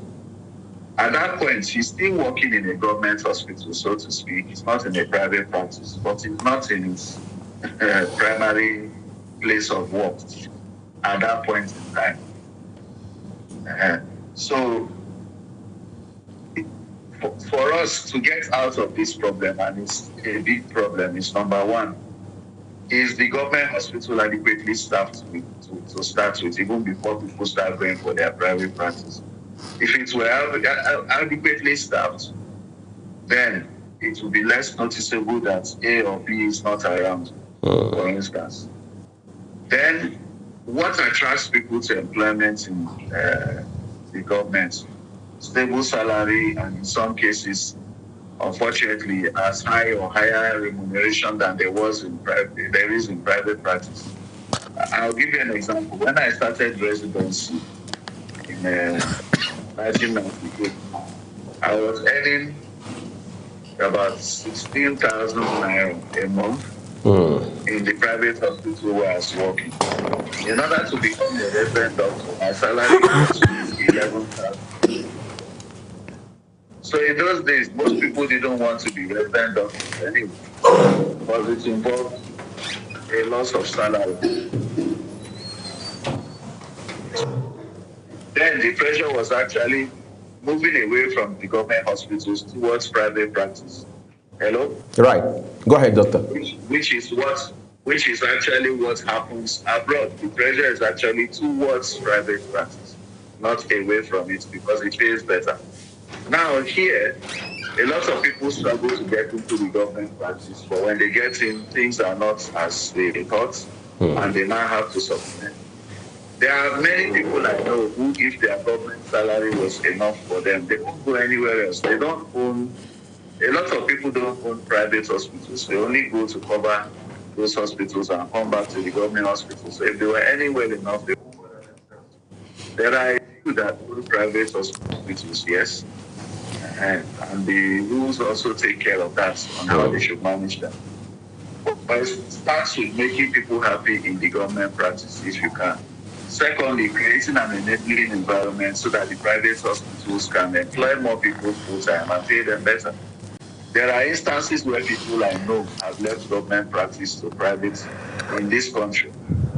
I have a colleague who is working with a private hospital in Abuja that's paying him about 4 times what I earn. So he quickly resigned from the government hospital and moved. So there was no conflict there. He just put in his resignation and moved. So those type of things will happen too. But Dr. Christian, in all of that, talking about private practice, but what's the benefit of going into private practice when you have other means like the public when it has to do with the government? So what's the difference aside the huge pay? Are there any benefits? Yeah, there are lots of benefits in a comparatively. One, you get to work with a lot of times newer and better equipment. In the private sector, a lot of, not always, but a lot of times you get to work with newer and better equipment. 2, time management is far better in the private sector.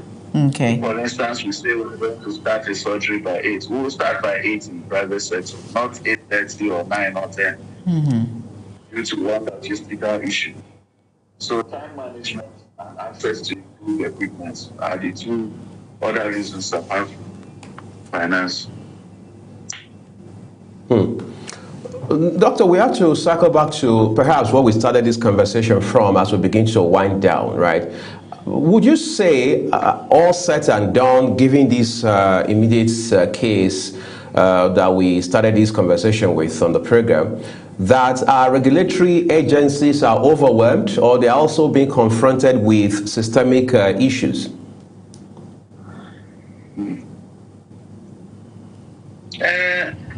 I think they are also, I think it's a little bit of both, because they have the systemic issues you mentioned.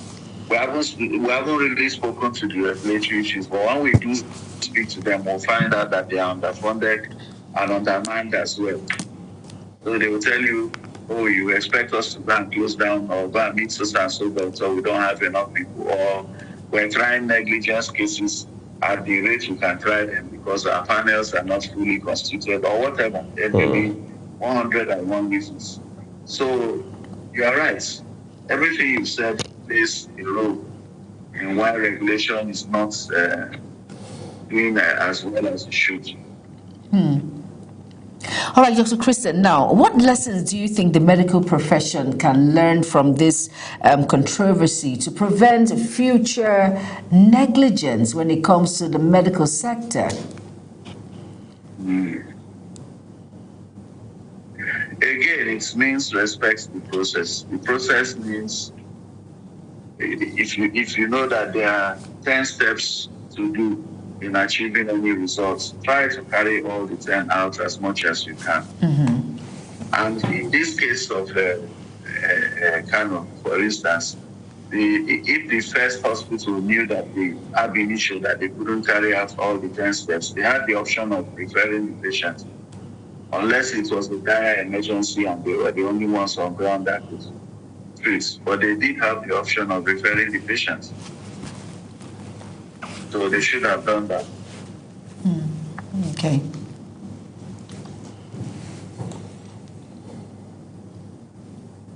All right, Dr. Madubueze, thank you so much for being a part of Global Morning. Thank you for your wheels of knowledge when it comes to this issue of medical practice and, of course, doctors' alleged negligence that's sparking controversies. Thank you so much for intimating us when it comes to this issue on ground. We really appreciate this time of yours. Thank you so much. Thank you so much. All right. All right, without much further ado, at about this time, let's quickly go on a very quick break and the conversation continues. Remember, it's Global Morning on Global Television. Stay tuned.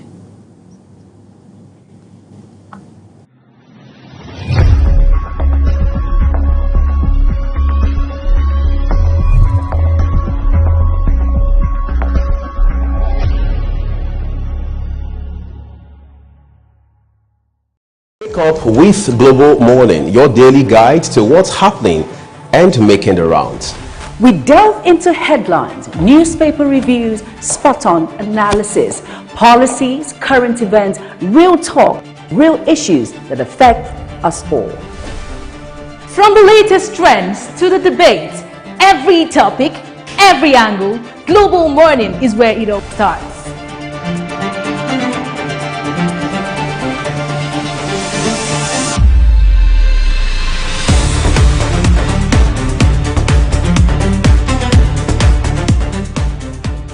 Global Morning, For the latest issues, always on point. watch Global Morning Monday to Friday at 7 a.m., Saturday and Sunday at 8 a.m. on Global Television.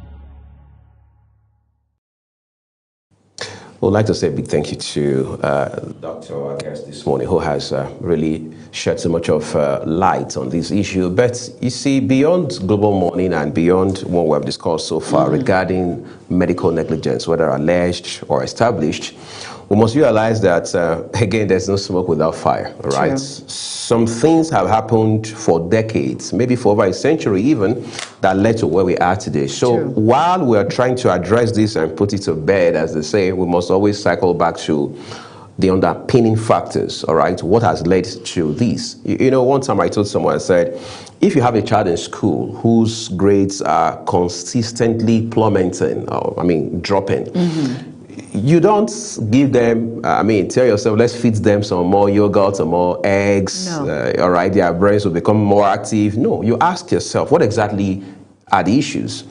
Are they in the right school? Do they have the right teachers? Are they taking the right subjects? Are they being distracted? Right. If they are distracted, what are the issues distracting them? Are they mental, psychological? Does it have to do with their parents maybe fighting and things like that, conflict on the home front? Do they need extra lessons after school, within their school or at home, like a home teacher or something? Do they have the right materials for learning? Do they have the right environment in school and at home? All of those are the issues you must deal with. But I think most times, just like you have with individuals and families, it's pretty much the same issue with government and sectors like health. It is very rare to find people who are readily willing to do the hard work. Everybody seems to be running away from the hard work. Everybody wants to take the credit. Everybody is in a hurry to take the glory. But who is going to do the hard work? For instance, God rest her soul, we saw late Professor Dora Akunyili. Oh, yes. All right, go to extremes to do the hard work. Yes, she did. On behalf of the rest of us. Now we are asking ourselves, who is the current Professor Dora Akunyili in any sector in this country? Joma, you can't point one. I can't point one, right? No, we cannot. We cannot. And like I said, we mentioned about continuity. We mentioned about this same pattern of being in a particular sector or a seat from your predecessor, and you do not continue the vision in which that person has started or hit the ground running with. And it's just unfortunate. That is why we cannot find another Dora Akunyili. We cannot, because no one believed in that vision or that dream to continue from where she left off. And that is why there's so much vacuum when it comes to the health sector. Not just the health sector, education, all the sectors. There's so much vacuum because no one wants to continue what the predecessor started, or the belief in which that particular vision. No one wants to key or tap from that. They feel, okay, let me bring what I have on the table. No, continue the good work. And you're doing that most times from a selfish standpoint. Of course it is from a selfish standpoint, so that people around will know that, okay, I came with my A game also. I have what it takes. I have something to offer. But it's not all about that. Sometimes when you continue a particular vision or dream, it's all about the benefits that it gives to the individual and the nation at that point. You can actually add to it to make it better. You can improvise, or there is just something unique about it that you can expand that particular vision to give it that really strong hold that it needs. But unfortunately, we have a particular pattern in Nigeria. No one wants to continue from when their predecessor started from. And even if they do, it's very few. You start at a point and then you just dump it at a later point and you pick something else and you hit the ground running with, and it doesn't make sense. And it's just unfortunate that this is what it is, and this is a practice in Nigeria, unfortunately so. It's quite sad. But again, maybe we also need to now start probing, or if you like, asking ourselves, when you look at countries like South Africa, Kenya, Tunisia, Ghana, and Algeria, these are 5 top countries in terms of healthcare facility excellence, in healthcare innovation, in health sector. All right. Incidentally, of these 5 countries, it's only Ghana that is a West African country. True. You have Kenya and South Africa. Kenya is, of course, in East Africa. South Africa has shone the light in many areas, including in health. But then you have 2 countries from East Africa, from North Africa, talking about Algeria and Tunisia. What can Nigeria learn from these countries? Those are the questions we should be asking ourselves now as a government, as regulatory agencies, and even medical professionals. What are they doing differently in those countries? Someone once taught us, as growing up much younger back in the day, that there's nothing you want to achieve in life that someone somewhere has not already accomplished. Very true. That's why we have mentors, we have role models, because they've gone ahead of us. Yes, they have. So we are trailing them, so to say. We're learning from them. Their mistakes, their triumphs, and what have you. So we must find the humility and that intentionality to ask ourselves, Are these not African countries like us? Like Are they us. not on the same continent? Are they not also being confronted with the same challenges? Very true. How did they overcome? How do they continue to push the frontiers in the same space where we are struggling? And that is why it takes me aback when individuals like, medical doctors, Dr. Christian Madubueze, he said something. There are trainings that happen in these sectors. Right. But the thing is, when you go out for training, how many come back to give back? A lot of people don't. Even within this small circle of space, when you go out for training, what you have learned, do you come back to improvise and tell us, oh, these are the things that I have learned here. Let us put it into practice.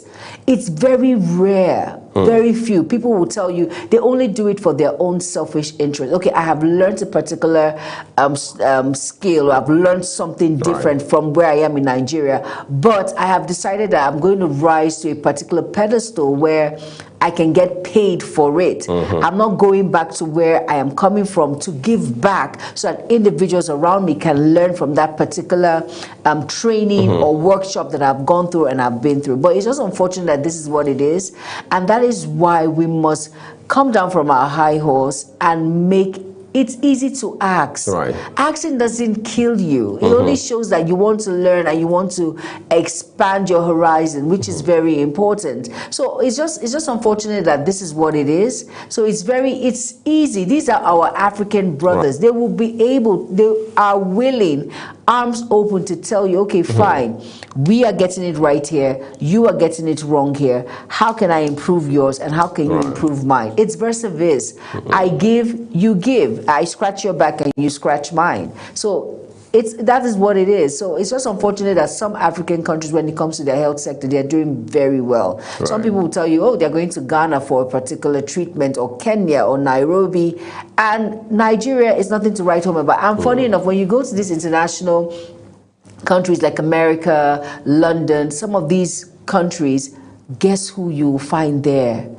Nigerians, and they're the ones acing it. They're the ones, they're the best surgeons. They're the best individuals when it comes to all parts of It's just unfortunate that this is what it is, and we are actually losing our very good hands. It's just the few that are left here are either patriotic or they do not have the means or the funds to travel abroad. But believe me, if they had that opening, that window to leave, I'm sure a lot, much more than the numbers that we're counting now, will leave for greener and better pastures. Of course, no doubt about that. But you're also wondering, when you rank countries in terms of the health care sector, what exactly are we looking at? In the case of South Africa, it says that they are frequently ranked first because they are noted for developed infrastructure. Again, emphasis infrastructure. Exactly. Skilled professionals. That was one of the questions, that you advanced to Dr. Christian a while ago. And robust healthcare index scores. That's for South Africa. And then you move to Kenya, the number 2 ranked,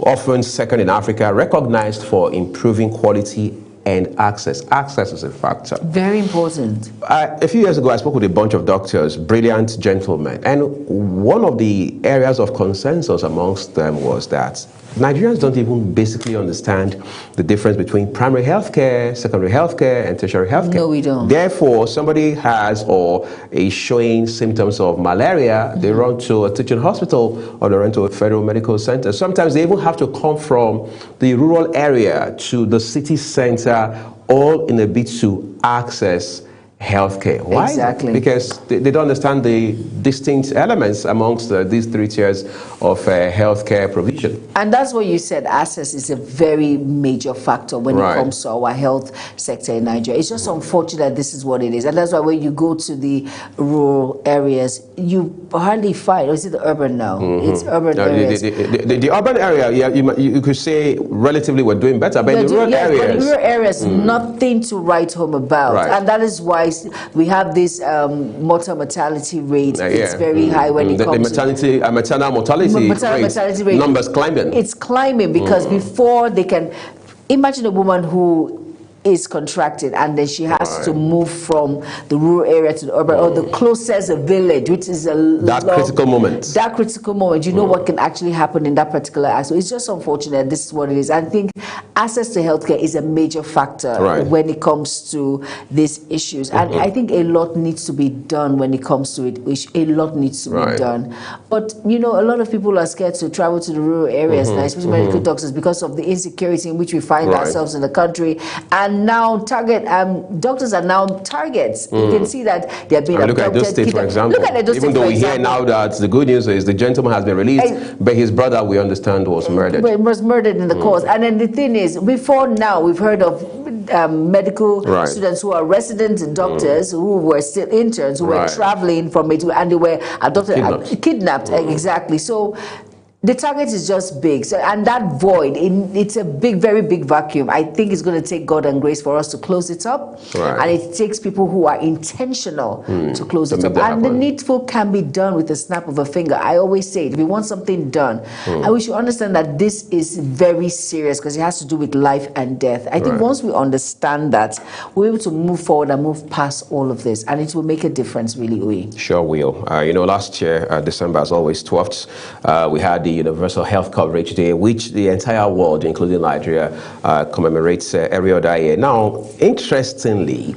and if you like, curiously, the theme for last year was on affordable health costs. We are sick of it. We also commemorated that. We did quite a number of stories around it with Minister of Health and the entire health community in Nigeria also participated. We look forward to what happens in 2026. It's a new year. Yes, hopefully we'll learn lessons, vital lessons, that is, from the previous years, and use those to advance our healthcare system in Nigeria. We're taking a break. When we return, Joma and I will be looking at this idea of negotiating with terrorists. What are the developments and what exactly are the thoughts of notable Nigerians in this regard? All of that and more shortly. Please stay with us.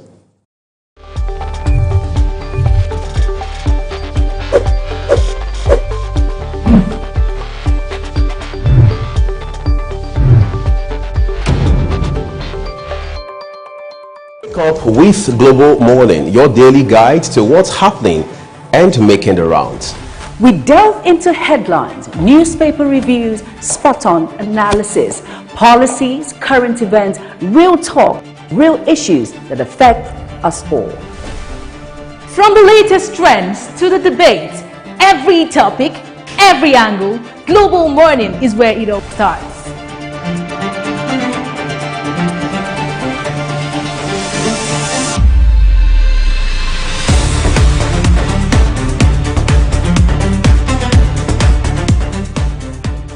Global Morning, For the latest issues, always on point. watch Global Morning Monday to Friday at 7 a.m., Saturday and Sunday at 8 a.m. on Global Television.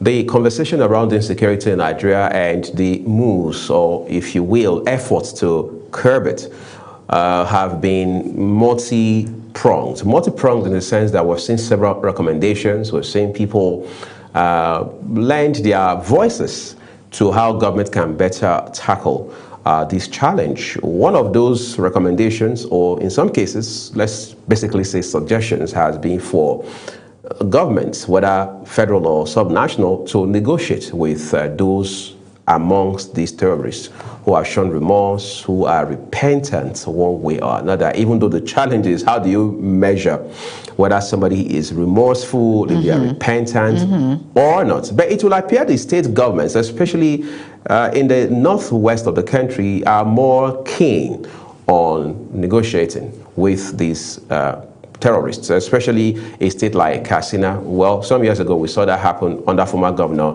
Masari. We've seen that also happening now under Governor Diko Rada. But then his neighbor and counterparts, talking about the governor of Zamfara State, doesn't share that thought. He believes that bandits or terrorists, whatever name they go by, must be subjected to the rule of law. They must be brought to book. They must be brought to justice. A man like former President Olusegun Obasanjo now says that federal government, more like he is advising the federal government to not negotiate with terrorists. Exactly. Others say if government negotiates with terrorists, I mean, whether it is the federal, state, or local government, for example, it will be coming off as being weak. And the last thing you want, Juma, is a government that gives the impression that it is weak. Exactly. You know, the general we spoke with yesterday during the Armed Forces Remembrance Day, Major General Osei Igwe. Right, yes. He said, Osei Igwe. Right. He said something. He said, you don't negotiate with bandits. And that's someone who has has been in the forefront when it comes to being there, done that. Being there, done that, reached the peak of his career, Major General. And then, of course, he says, you do not negotiate with bandits. And I second that. These individuals have to face the wrath of the law. It's very important. It doesn't matter how remorse you are. If you are really remorseful, you will go through that procedure of facing the wrath of the law, which is very important. And then, you know, sometimes it's all a sham when it comes to negotiating with them, and they feel that the society opens their arms, accepts them, gives them a pat at the back. We know that you guys have been bad, and the next thing you know, there's always a reinforcement, and next thing you know, there's always an attack somewhere, and the next thing you know, there's always killing somewhere else. These individuals act as spies. Some of them are not remorseful. It is just a strategy. I do not know why people don't get that. But you know how we are as Nigerians, we're so empathetic, sympathetic when it comes to things like that. But this has to do with life. So let's wake up and stop all of these things. Like individuals have come out to say, you do not negotiate with bandits, which I completely agree.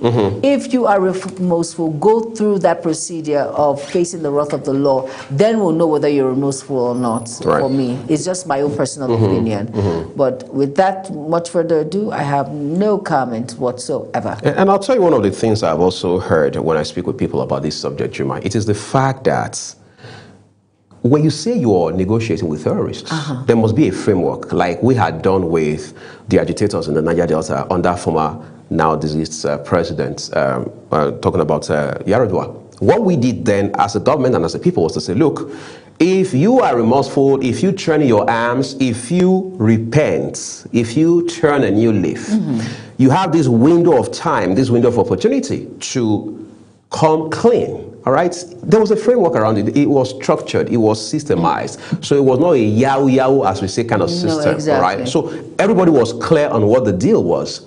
And we saw how it worked magic, worked wonders. And today, nobody's having an issue with or a conversation about agitation in the Niger Delta and things like that. In the case of what we now have as negotiating with terrorists, what is the framework? What is the time window? Is it a forever kind of opportunity or amnesty or pardon or clemency? What exactly is it? Or is it a sympathetic move, of course, driven by emotions and sentiment to say, look, let's just allow them after they are children? But for how long can that continue? And one thing we have not even mentioned or even come to terms with is the issue of infiltration. What happens when these supposedly repentant elements come into the system, and the next thing you know is there's a sudden escalation in attacks, because at that point in time they would have had better access, they would have been been able to disperse themselves amongst the civilian population. Exactly, I said that before. It's just unfortunate. Have you ever heard of what is the time frame or the window for this? Nobody's providing us those details. Exactly, and this is how many years now? We've not gotten that information till now. Maybe after this program we'll get something, but for now there's nothing. It is what it is now. It is what it is now. And it's just unfortunate. And really, people who have fought this war, who understand the rudiments when it comes to insurgents in Nigeria, have said, please do not negotiate with bandits. Right. One, they cannot be trusted. Two, they are not remorseful. Some of them might be, but it takes true test and true time to understand that. And it's not all about this in your local palace, this yow yow. That's funny. That aspect of it all. But it's just unfortunate that this is what it is. I think we're very emotional. Nigerians are very emotional people. We don't remember our hurts. When someone is doing something nice now, that's what we remember. That's what we hail and we say, oh my goodness. But we don't remember that this is a lesson, it's an experience. We need to learn from something. Right. But it's just unfortunate, like we said, it is what it is. And we hope the needful and the rightful thing is done, because these are lives that are going on a daily. Right. People are dying, people are misplaced. The IDPs for now, internal displaced persons and where they live, the place is overpopulated with individuals on the daily. People have their source of livelihood. Individuals have become shadow of themselves. Husbands have lost their wives. Wives have lost their husbands. Children have lost their parents. Some kids till now have not regained going back to school. It's hard. It's tough. And you say we should negotiate with bandits who have caused this havoc in our nation? No. It's crazy. No. All right, quite interesting. But we're going to continue to track all of these for you, because when it's all said and done, you realize that we have not also been made clear. I mean, no clarity has been provided as to whether or not the federal government and the state governments are on the same page regarding this. Because when it comes to fighting any sort of crime, Juma, even things like where you have a situation where there's a thief in the community, the entire community, everybody who lives in that community must speak with one voice. You're not going to have people who say, we support the fight against this thief, I mean, the efforts to catch this thief. And then those who say, well, we are not interested in catching the thief. And then you have those who say we are on the fence, so we are neither interested in catching the thief, nor are we saying don't catch the thief. You can't, if you have that thief will have not just a field day, they will have field days, because there will be concerted efforts to nab whoever the thief is. So in the case of Nigeria, we've seen where a particular state government says we are heading in this direction. The military says no, that's not the best practice, that's not the best approach. And then the federal government in the meantime is saying we are doing all we can. What exactly, I mean, how do we define all we can? Exactly. And like you mentioned, we must speak and move with one voice. And that's why in the voice of, I don't want to mention, I'm sure she's listening right now, there's saboteurs. We can't afford to have those. We can't afford to have saboteurs. I'm sure she's laughing right now. Oh my God, an amazing MD. So I'm sure there are saboteurs, and that is why. And that's the thing, Uyi. Once you do not move with one voice, it just shows that is what it is. And most individuals, because when there is crime, crime brings so much wealth and money at that point. A lot of people. So those who benefit do not want it to end. Oh my God! How? Why? When they're benefiting, no. People can die for all they care. A lot of things can go wrong for all they care. As long as they're benefiting from war, insurgency, and crime, they are good to go. Well, I think much said. We're also good to go now as far as Global Morning is concerned. We have to give way for programming to continue. However, in a different format from this point on. That's Global Morning this Friday. Thank you so very much for watching. Remember, as always, that the views of our guests across all of our programs are their opinions. I'm Uyi Agmofwegbe, wishing you the best of the weekend ahead. And I am Jumai Manson. Thank you all so much for being a part of the program. Have an amazing day ahead. From Uyi and I, we say goodbye.